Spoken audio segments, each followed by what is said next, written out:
एक हलचल से भरे शहर में आयशा नाम की एक नौजवान मुस्लिम लड़की रहती थी जो हाई स्कूल शुरू करने वाली थी।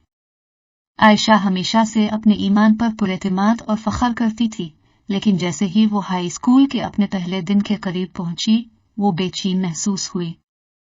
हिजाब पहनने का इसका फैसला हमेशा से ही उसकी शनाख्त का एक अहम हिस्सा रहा है, लेकिन वो इस बारे में फिक्रमंद थी कि इसके नए हम जमात क्या रद्द अमल जाहिर करेंगे। अपने पहले दिन आयशा अपने हिजाब के साथ स्कूल में दाखिल हुई, असाब और अज़्म का इम्तिजाज महसूस किया।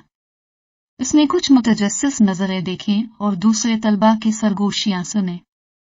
इसके बावजूद आयशा ने अपना सर ऊंचा रखा और अपनी पढ़ाई और नए दोस्त बनाने पर तवज्जो दी। एक दिन क्लास में बहस के दौरान एक तालिबा ने आयशा से इसके हिजाब के बारे में पूछा।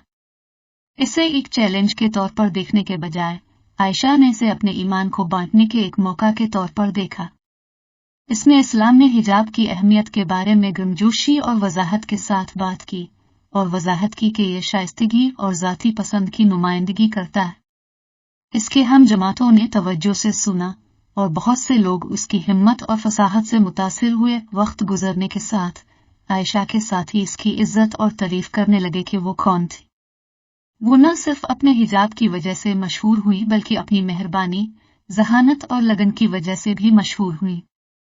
अपने नए माहौल को अपनाते हुए अपनी अक़दार के साथ खड़े होने की इसकी रजामंदी ने दूसरों को तनव्वुर का एहतराम करने और मुख्तलिफ सकाफतों और अकायद के बारे में मजीद जानने की तरगीब दी। आयशा के हिजाब के साथ सफ़र ने इसे और उसके आसपास के लोगों को सिखाया कि हकीकी ताकत समझ और एहतराम को फ़रोग़ देते हुए अपने आप से सच्चे रहने में।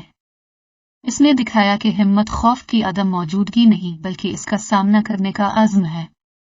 इसकी कहानी एक ताकतवर याद दहानी है कि एतमाद के साथ हमारी शनाख्त को अपनाना गहरी ज़ाती तरक्की और हमारे आसपास के लोगों पर मुस्बत असरात का बाइस बन सकता है। ये कहानी एतमाद और फज़ल के साथ अपने ईमान और शनाख्त को कबूल करने की ताकत और असर को वाज़े करती है।